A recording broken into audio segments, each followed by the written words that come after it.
Today's story is chapter 32. The lesson of the red camellia. One night, a man in the prime of life got up to go to the bathroom. On the way, he spat into the garden. To his horror, his bottom was bright red, a telltale sign of tuberculosis.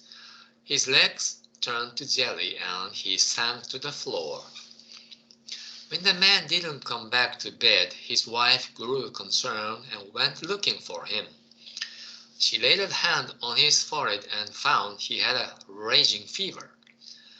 The household was soon in an uproar, and they sent for a doctor.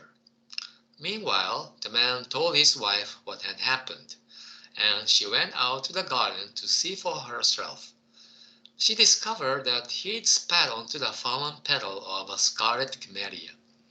When she told him this, his fever magically disappeared, and the next morning he set off for work as usual. If he hadn't found out the truth, he could have made himself truly sick. There's no need to live in fear of what may come. Change is only natural. The earth itself has day and night. The moon waxes and wanes in the sky. The ocean has its high tide and low. In our lives too, we experience both fat and lean. When you are at a low point, just wait, for this shall pass. When you are at rock bottom, you are undergoing a test. Think of it as Buddha's way of training you so that in time he can give you something better than you have ever known. A hot house flower does not smell so sweet as one exposed to wind and cold. Rain and sunshine are equally good. Anyone who can appreciate this is of little substance. It is essential to open the eyes of the soul.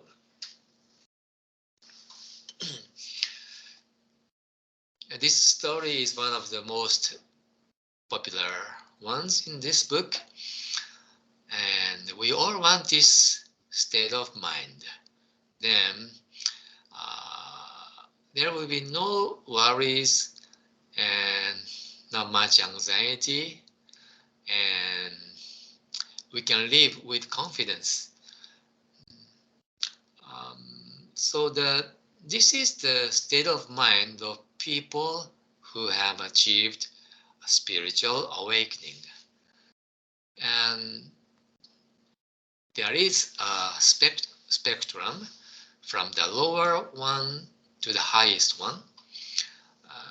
There are many levels of spiritual awakening. The highest one is the enlightenment of Buddha. And there are many lower levels of enlightenment. But even if we can only achieve lower level of awakening, we can have this similar state of mind. Ultimately speaking, this is the mind of Buddha, or one level lower than Buddha's enlightenment. Many Buddhist masters had achieved this very high level of enlightenment. There will be no need to fear.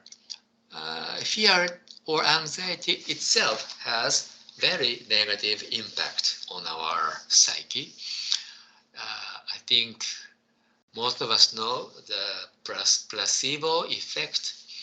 If you have a very positive mindset, a positive thought about the medicine, even wheat flour can have good effect.